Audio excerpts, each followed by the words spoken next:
Hi, this is Jerica Richardson, Cobb County Commissioner for District 2, and you're tuned in to A Seat at the Table. So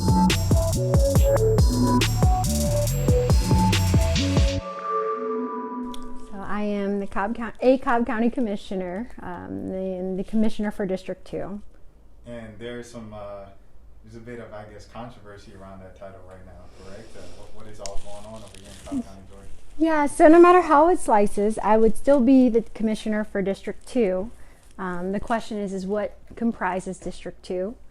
And as it exists today, the current description for District 2 is legally designated within a map that the county has asserted as a result of home rule. And that entails where we're currently sitting right now. And it also entails the Battery area, a significant portion of Smyrna, Olive Vinings, and it's really just an incredibly dynamic community filled with so much diversity. I always like to say I've got a little bit of everything in the district. We've got suburban, urban components, everything in between. Politically, it's diverse, economically, culturally. I've got some of the the most distressed areas in the county and also the wealthiest areas, and just having that dichotomy, well, honestly, you have to do what you can to try to meet all of the different needs. And so I always feel it's a blessing to be in this position. No, for sure. I'm from Cobb. I went to Marietta High School, grew up in Marietta. Very nice. So I always knew East Cobb as kind of like you said, the wealthier area of the county and stuff like that. I guess just for you to represent this area that is diverse, that has a little bit of the middle class and a little bit of the people who are kind of struggling a little bit more on the edges of this side of the county versus the wealthy side, you kind of get a wide range, as you just said. How do you deal with that? How do you control, the wealthy side, the people who feel entitled to things, and then the people who are like, I'm just trying to get day to day. How do you kind of control that? Yeah, I mean, at the end of the day, everybody's a person. And so you look for where those bridges can be built, where the commonalities exist. Because entitlement actually isn't dependent upon what level, what class you're in, right? But the resources available to you look different. And it's really about, it's one of the things that I really believed in terms of running for office, is that I felt as a county commissioner, there's so much that we're responsible for that we could bring our government closer to the people. And that means having real conversations about what we do, educating against that, and empowering people. And to me, empowering doesn't just mean inspiring, right? There's a word for inspiring already. Empowering means to literally give power to. And so I felt that you can do that through education and through opportunities. And so I've tried to structure my office that way to create some very direct ways in which members of the community can honestly determine their destiny. And that has been a joyous journey to be a part of as we tackle some of the complex things, because I think I've shared multiple times, you can't solve the complex issues by settling for the simple explanations. You've got to get bars. You've got to get into the nuance, into the nitty gritty, and empower people, right? It's not about identifying this scapegoat, right? Oh, we're this way because of this group, or this group's trying to attack us. And while there may be instances of that, because I don't want to take away from, certainly there are real conversations around civil rights and asserting liberties and all types of things, but most things aren't so black and white.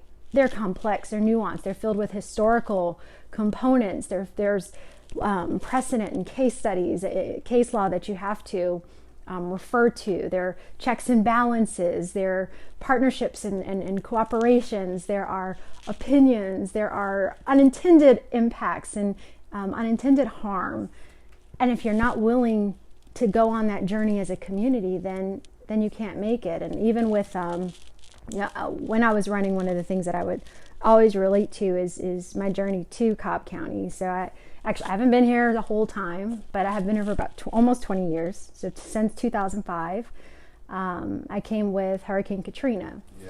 And in that journey, to truncate it, because there's a lot that's in that story, but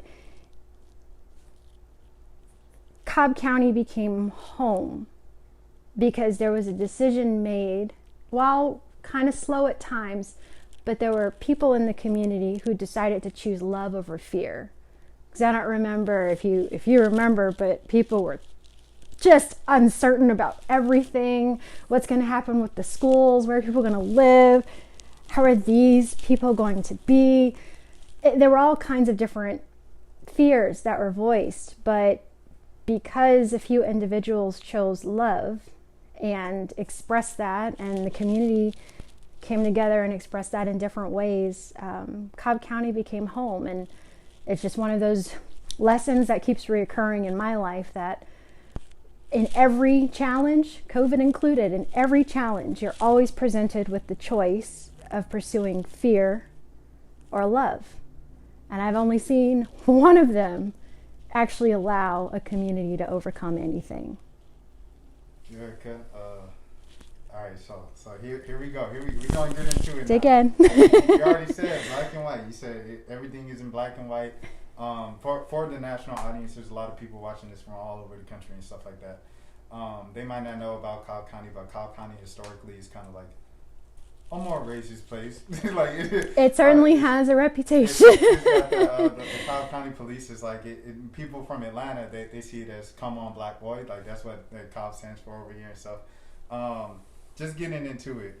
With the changing of the districts and trying to kind of push you out of office right after you were rightfully elected in 2020, and we're not even at 2024. Do you think your race has anything to do with this? Oh, you're just going to go in for it. So I certainly can't say I can speak to the hearts and minds, right, of my colleagues, because I don't know if everything is so blatant on the racist side, right? But what I can say is there may be the consequence of certain types of things. And there have certainly been things that have been shared with me and told to me in the course of this journey that do bring elements of that to the forefront. But at the end of the day, the bigger problem isn't about how I feel or what's happening to me, but it's more around what are the long-term repercussions, and how are we addressing it at a systemic level, right? Even when you look at racism, the systemic nature of it is really about all of the decisions in the past that have allowed certain things to exist in the current reality of today, right? And if you're going to do anything about it, you have to be very intentional on what does it even mean? How do you define it? How do you measure it? What does it look like? What are the impacts? And for what's happening with me, the systemic question that I ask is, what is that impact to our own republic? Right? There may be there may be a caught up in the moment, let's assert our partisan rule or retain specific power. But had that map that was being pushed by a small number of representatives in our state legislature had passed, it would set a precedent for the state of Georgia, where any elected official could be forced to resign at any time by anyone. Those are long-term impacts that, honestly, they're just immeasurable. I mean, those are one of the tenets to how our entire system is set up.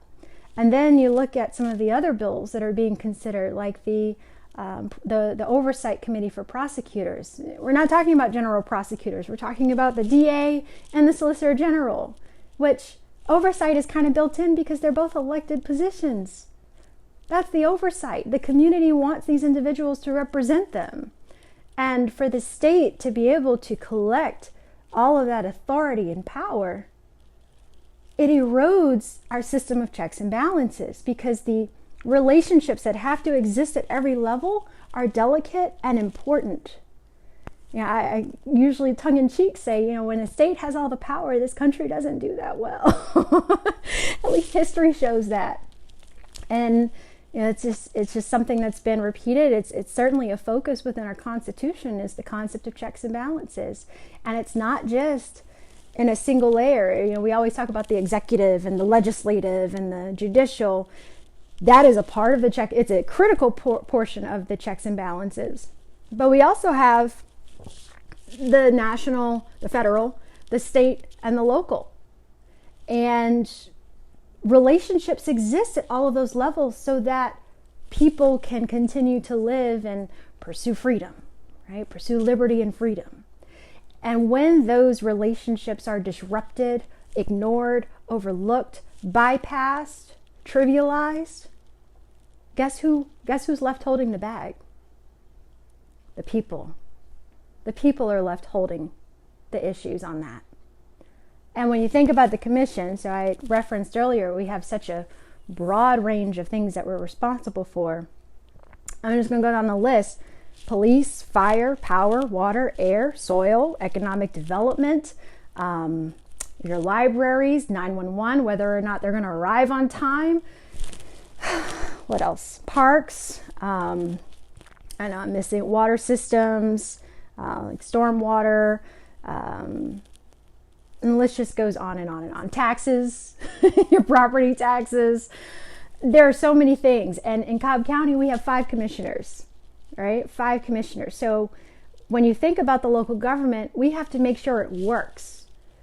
I'll use an example just to demonstrate the relationship that has to exist.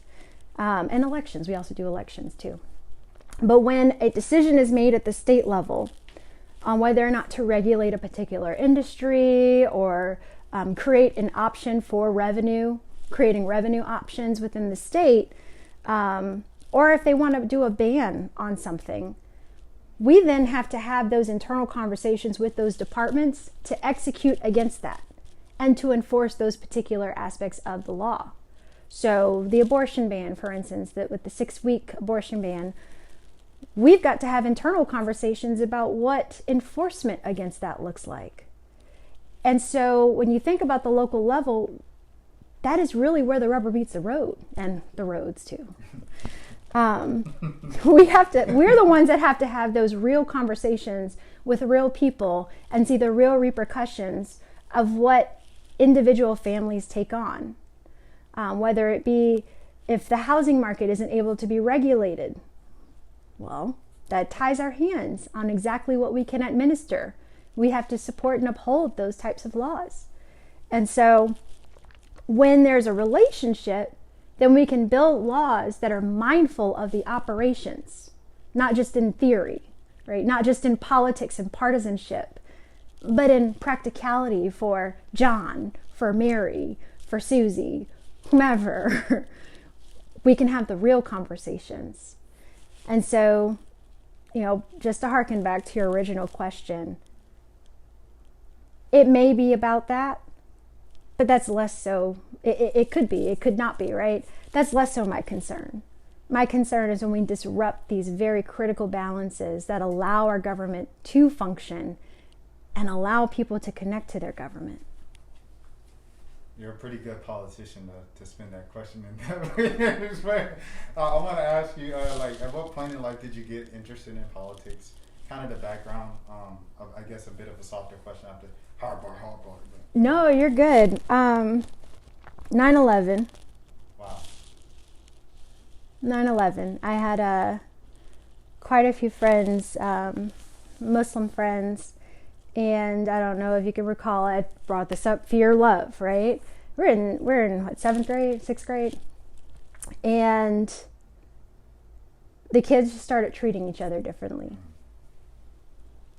And to me, it represented the power of the words used by our elected officials, because those things incurred fear within families, which then manifested as mistreatment to people that had just as much of a stake in this country as the next. And yeah, it really just inspired my overall interest. I went nose deep into understanding foreign policy and asking a ton of questions and getting really feisty. I recall at a party my uncle had, there was a guy who I found out worked at the CIA, and we just went toe to toe on the Iraqi war. It was quite the contentious debate. But it was just a passion to really understand the overall impact and how that drove down to the community level as well. I remember there was even advocacy for the vouchers with President Bush and the impact that it would have to the school system in New Orleans.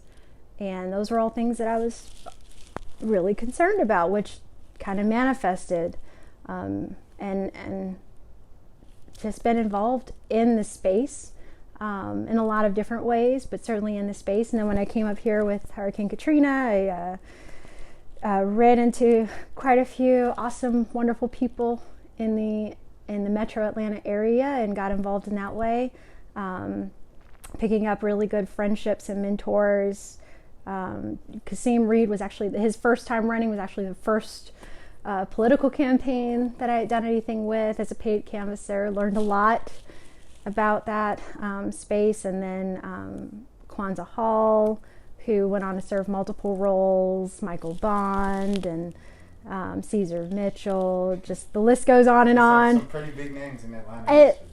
Absolutely. And I've just felt very blessed to have met them. You know, I have a lot of certainly Black history. Black history is American history, but Black history in my family directly. And so to kind of be face to face with those names, and even Abernathy, got a chance to meet him.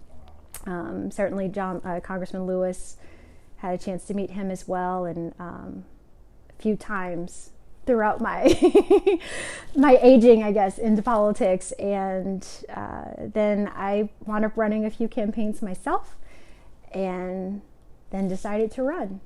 So I turned a hobby into, I guess, my part-time job, because being a commissioner is a part-time job. So I have a day job too. I have to let them know that you're not scamming, because they're like, oh, that's fun. Does George Bush care about Black people? So I'm not Kanye. But I do remember that moment when everything was so tumultuous. I mean, I remember that moment. I remember pieces, because there was so much happening.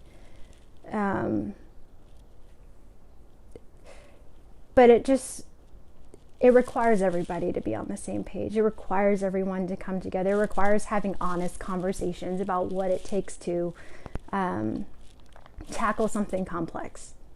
And that's what I feel like I've, at least, if not successfully completed, certainly have attempted as a commissioner here in the community. Every time I always I love my community. No matter what is happening, they continue to show up, continue to be hungry to want to learn, to get involved. We're not at 100% engagement yet, but it's certainly, if I had my way and could wave a magic wand, it would happen. But to continuously bring more and more people in, it just enriches who we are as a people, and we're able to share that in community. I mean, that was the question comes up about me moving. I moved because I'm of age where you get your first house, and it was really, really exciting, not just for myself, but for my entire family. It was an important moment. But I wanted a house that I could open up to the community. I wanted a house that could, when I needed to have a community meeting on something or host something, for people to feel comfortable and relaxed. That was certainly a goal. And it's absolutely important. And I think that wherever you're living, kind of talking to people here, wherever you're living, you want to have representatives who are at least willing to connect with you and walk you through the hard, difficult things. And sometimes your representatives need you, right? It's a scary thing because we think about leaders, we think about people who run. They're a certain type of persona, right? They think they know it all, and I'm not saying some of them aren't that way, but they're also people. They have fears, they have insecurities, they have things that they're trying to accomplish that they think are right. They're not sure if they're right, and sometimes they need you there to be willing to talk to them and give them the opportunity to walk you on that journey. But you really want to have someone who wants to serve you in that way, because it just enriches your life, your community, and honestly, the whole point of how this experiment was kind of formulated and structured. As a young Black woman, how did Jerica Richardson demand her respect in politics? Just do. By doing, right? By being there, by showing up, by bringing what you have and saying, take it or leave it. So wherever I go, I'm going to bring all of what I have to offer. If you ask me and I don't know, I don't know, I'll ask. I'll find out. We'll go together and find it out. But I think from that, I'm really grateful and blessed to have the community that I have. They've been very receptive and embracing of that type of approach. And I can't say that it's every community, right? This is not wisdom for all elected officials. This is just what has worked for me. Is my community has been there. They've been my strength. I always say, as I'm going even through this controversy, in a sense, I wear my community like armor, right? I wear them like armor. They are that strength. I equip them with everything that I have. Here's the information. I'm not telling you what to think. I'm not telling you what opinion you need to have, but here is the information. What do you think? Let's have a conversation about it. And if you want to be more involved, I have no problem putting people to work. So it's really just a great relationship. What the question I wanted to ask you? Oh, yes, it's yes. March. Yes. March, Women's History Month. Who were the women? I guess a blanket statement, but who were the women that kind of helped you along your path and to where you are today? Oh, there's so many. There's so many. My mom, right? My grandmother. There are so many little pieces of things over the years. Certainly, the teachers I had. I do think of. I think two teachers in particular. My biology teacher, Dr. Kubala, just brilliant. I only got to have her for a year in New Orleans. And then my music teacher, Miss McLean, she's trained in opera as well. Wow. And so she is one of the best singers I've ever heard. And she always just brought a certain amount of positivity, and I knew that she had other things that she would go home to. But quick question, do you still sing now? I do. A little bit. That's actually okay. So that's how I kind of learned more about the Atlanta politics scene, because of music. Wow. I was trying to I actually sang at Apache one night. It wasn't that great, but I did sing at Apache before they tore it down. Have you sung like the national anthem since you've been a commissioner? I did. Wow. I did one time. One of the rugby ATL games. I wanted to get them a little bit of press. Wow. So can you sing right now? Right now. Right now, on the spot. Oh, what do you want me to sing? What should she sing? Should we come around? I'm not gonna sing the whole. Or lift every voice and sing. I'm just right now. Let's see. I'm every woman. It's March. Yeah, can we get at least? How about? All right. Come with Whitney. That you gotta go with Whitney. Okay. I believe that children are future. Teach them well and let them lead the way. Show them all the beauty they possess inside. Give them a sense of pride to make it easier. Let the children's laughter remind us how we used to be. There you go. I thought you was gonna do that. All right. That's fine. Off the top. Appreciate that. Okay. So all keep right. it. Opera teacher, and then who else?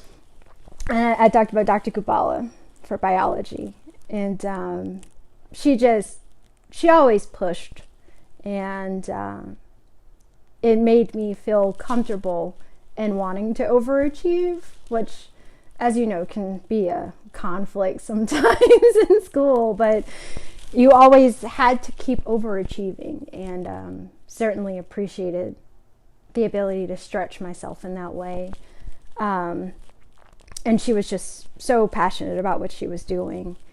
But yeah, so my mom, my grandmother, like I said, with being raised in this community, there's so many women. You were just chatting with one, Mindy here, who is incredibly gifted at bringing people together, and just a sharpshooter when it comes to knowing what kind of information needs to be distilled in that moment, and what will make sense to the people that need to hear it the most. And she carries her heart with her into it, because it's, like I said, when your heart is in the right place, right?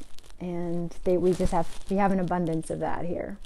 But there, like I said, there are a lot of women in my family and that I work with at my jobs that I've gone through over the years. And then I don't usually get the specific question about women, but certainly what inspires me is my history, and reflecting on all of the different sacrifices, decisions, and things that members of my family have had to go through for me to have the opportunities that I have today, and to have the freedom of having those opportunities. Jerica Richardson, I'm sorry, I didn't mean to cut you off. And that's it. In 2020, Jerica Richardson got a seat at the table. What is she doing with that seat at the table? We're doing a lot.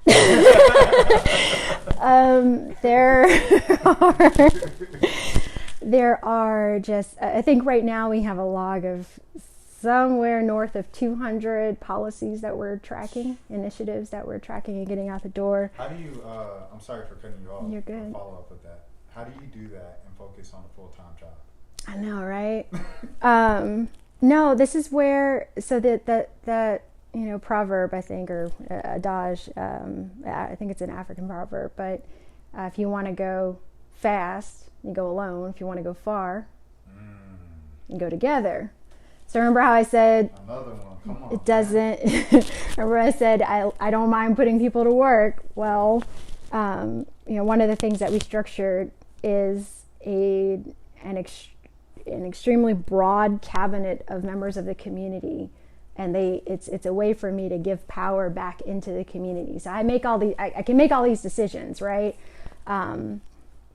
But as a cabinet, I'll have someone who's Veterans Affairs, Economic Development and Entrepreneurship, faith-based organizations and nonprofits, vulnerable populations, infrastructure, mobility and transportation. There are about 27 members on the cabinet, and they each come with their own passion and mindset and representation of that expertise or geographical area. And what they serve as are conduits, so that if you're a member of the community, you're like, why don't we just X, Y, Z? Well, you can go to that cabinet member and say, why don't we just X, Y, Z? And when we convene as a cabinet, they present, why don't we just X, Y, and Z? And then as a cabinet, everyone's able to chime in to make sure that we're not causing unintended harm. And anything the cabinet approves, the office does. So the first year we rolled out about 60 programs. Second year, about 80 programs. Looking forward to what we finish up this year. And so when it comes to me and my day job, when everybody takes a little bit, then we all can go home and actually sleep. Not to mention it's well-deserved sleep. But we can all sleep and know that we are doing everything that we can do and everybody's doing their part. Where you run into problems is when you're trying to do it all on your own. And you're like, oh, we got to do this one issue and that's all I have time to do. And it unfortunately never happens. And so, but when you can, division of labor it's one of those early lessons in social studies, you can get a lot more done. What is Jerica Richardson's superpower? Yeah, Mindy tells me it's knowing where to place people. I feel like this entire interview, it circles back to putting everybody else to work. Are you noticing it? Yeah, it's our community, right? Because even when I present the priorities, it's like, oh, it's Jerica's priorities tour. It is. I am hosting a priorities tour, but it's our priorities because I'm getting the feedback from all these different groups, and I reveal the priorities that came from the community. So it's about that shared ownership, right? If you're a part of it, isn't that how it's supposed to be? That to me is what representative government is. To the young girls who look up to you and want to be like you when they grow up, what is your advice to them? Be themselves. Know what that means. Embrace it. And then do it. When did you learn who you were? It's a constant discovery. I mean, you're always learning more about who you are. But you have to be intentional about it. You have to reflect. You have to sit down and, not just in separating time for reflection, but even when you're in the midst of something, you have to learn how to speak to whatever that situation is and reflect in that moment. You have a nonprofit right now with this is not the title of it, but I know it's a thing that you guys have with the Jerica Mandarin movement and stuff like that.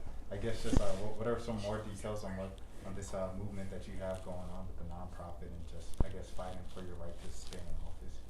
Yeah, so certainly there was a triggering aspect for the creation of that entity with related to what happened.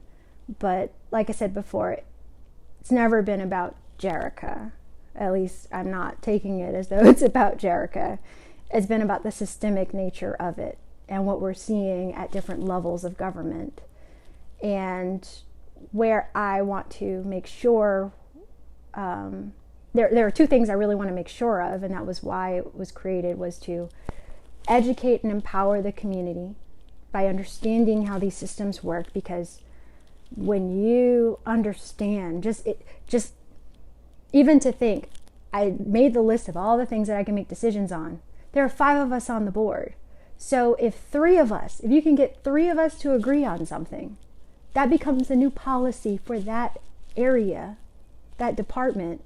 Think about how empowering that is for an individual and what those conversations could look like.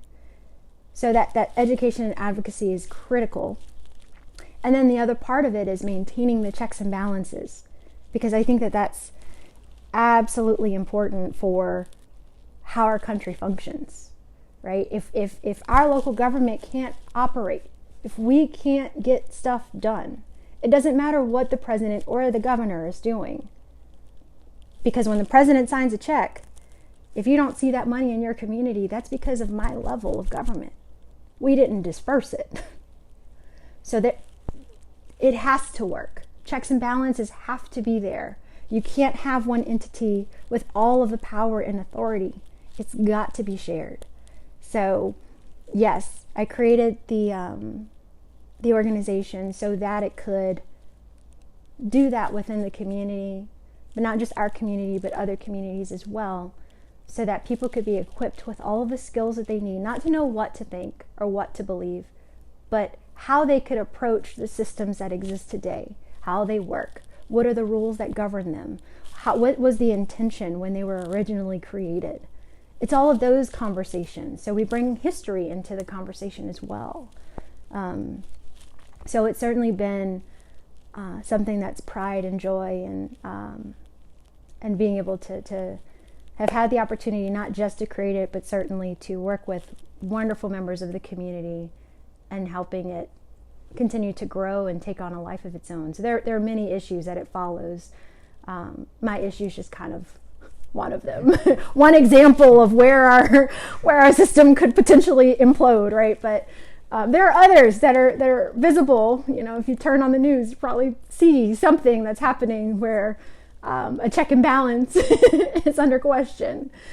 So I think that there's just real opportunity to empower people with that type of information. Where can the people follow you on social media and support the movement?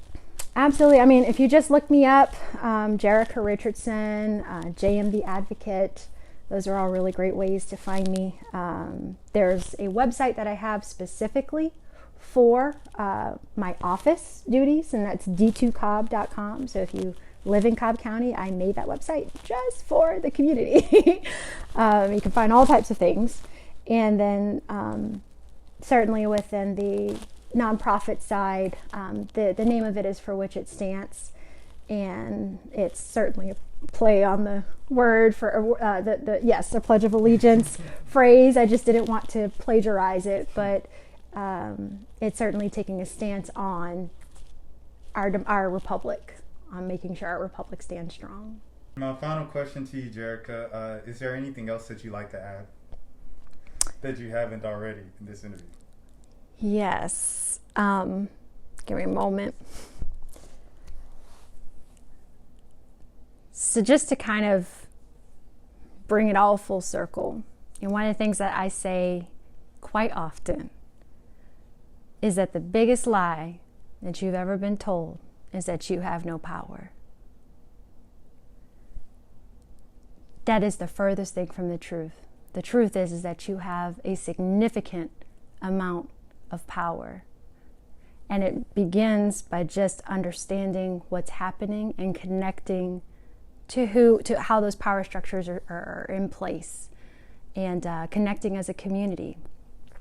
I always really try to encourage people to participate. Perhaps you've never thought of your city council or your school board or your county commission, or any of those types of structures that might be at play within your community. But I encourage you to go to one of those meetings.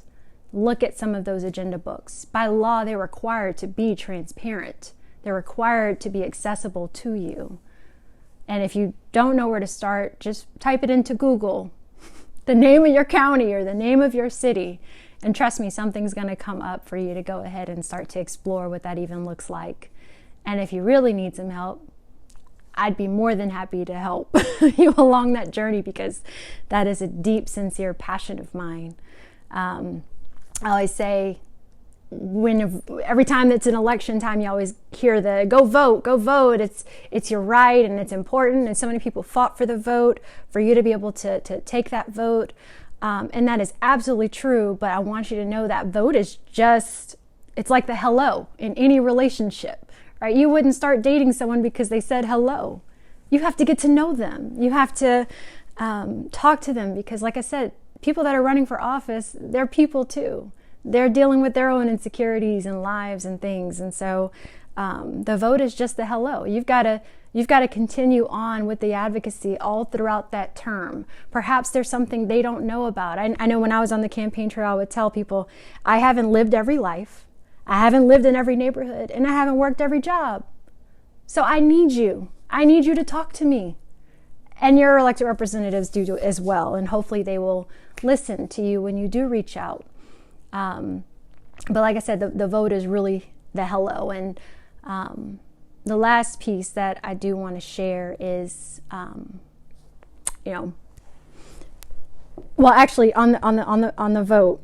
So the only difference between me before being elected and me being elected, right? I talk about how elected representatives are people. The only difference is that people have to answer my call now. And so when you're thinking about talking to your elected representative, think of them as the heart of your power, right? So connect with them, Ask them to do something. Ask them why they can't if they say they can't. Ask them how you can overcome hurdles if there are challenges. Listen to what it is that they're really saying and work with them. And, I represent about 200,000 people, because I'm just going to give you a little bit of the scale on who we actually hear from as elected representatives. We had record turnout here, and that I think amounted to a little bit over 30-something%. That's record turnout. That's the voting is hello piece. Transfer that on to actually being engaged. I can tell you I only hear from about 1% on a hot button issue. That's 2,000 people. So when you think about the decisions that we're making, if your voice is not a part of that conversation, if you're not there, if you're not knowing how it works, if you're not knowing how to ask questions, if you don't have that relationship, you're taking away from your own power. So like I said, it's the biggest lie ever told. You have a ton of power. And what I'm going through here, I credit the community a significant amount. I don't believe that I would still be able to be in this position going into my 3rd year as an elected rep if it were not for my community. And that's it.